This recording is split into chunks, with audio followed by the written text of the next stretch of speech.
The Department of Social Welfare and Development, or DSWD, has a new family food pack repacking system aiming to increase production of relief packages to aid more Filipinos during calamities, as our J.M. Pineda reports.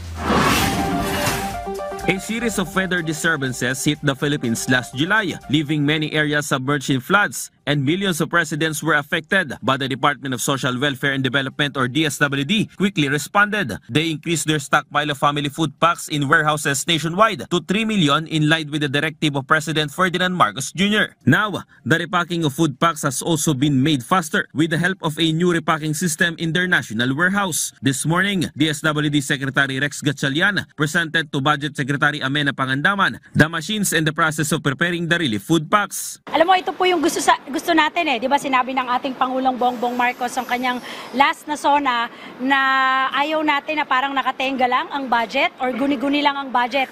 Dito sa warehouse ng DSWD, makikita natin kung paano gumagana, nagagamit at nakakarating sa tao ang ating budget. With the new repacking system, the agency can now produce more family food packs. Previously, only about 15,000 relief packs were prepared per day. But now, production has reached 25,000 to 30,000 packs daily. This makes replenishment in warehouses faster and allows for quicker disaster preparedness. Kasi sa utos ng ating Pangulo, hindi naman tayo nagpre-prepare sa disaster kung nandyan na yung disaster. It's a whole year-long activity. So kahit mainit, trick yung araw, nakita nyo naman tuloy-tuloy tayo mag-stockpile. According to the DSWD, there are enough relief goods for upcoming calamities, supported by the Quick Response Fund released by the Department of Budget and Management, or DBM. There is also a strong possibility that the DSWD will establish repacking systems in Mindanao. Nakita po natin na itong mga proyekto nangyayari at nakikita natin na may magandang naidudulot po, no, sa ating mga kababayan.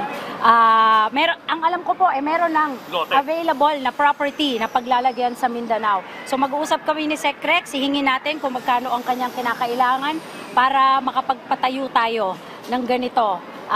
Sana masimulan natin within the year, at least yung infrastructure. Meanwhile, the DSWD is also providing emergency cash assistance from the QRF on the top of the aid distributed under the Assistance to Individuals in Crisis Situation, or AICS program. J.M. Pineda from the National TV Network for a new and better Philippines.